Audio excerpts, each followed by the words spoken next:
The world needs now is love, sweet love. No, not just for some, but for everyone. What the world needs now is listening. What the world needs now is a very special kind of listening. It's as if we have a secret that shouldn't be a secret. And we know that listening is the vehicle of that connectedness. Not only listening with our ears and our concepts, which is very important, but listening with our whole bodies, listening with our spirits, listening with our guts, makes the difference between trauma and healing. It makes the difference between hopelessness and hope. It makes the difference between alienation and connectedness. It makes the difference between demoralization and the sense of connectedness and being with ourselves and with each other. It broadens our world, it settles us, it reminds us that we're one big system. It illuminates us when you're listening to someone, deeply listening to someone who triggers you, and you're listening in that way that we're going to unfold. It's like, wow, oh, I never knew that it could be like that. I never knew that world, because you're entering into, when you're listening that way, you're entering into another person's experiential world.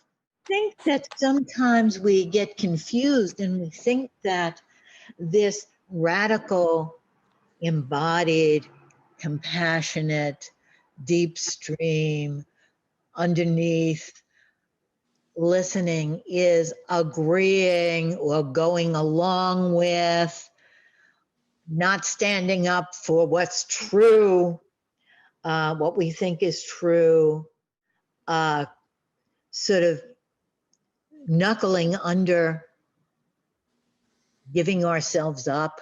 It's like listening to the other person's side of the us, because whenever we're listening to the us, because there is no I without the us.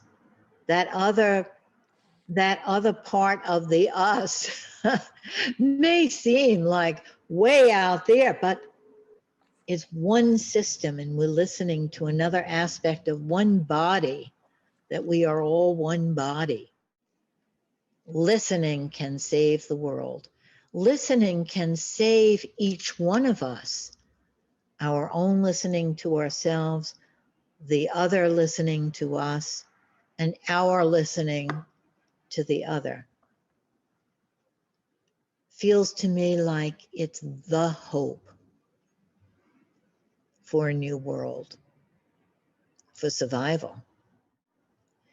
Listening to the human in the human system is like planting a tree for our natural system.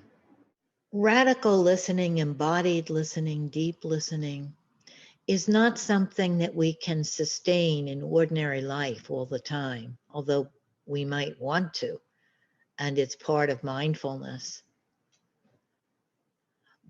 But this kind of listening is a practice. It's a healing practice. Is we know that we're not listening to a thing. We're not listening to, this is the person's shtick. I don't know if you know shtick, it's Yiddish for it's the thing.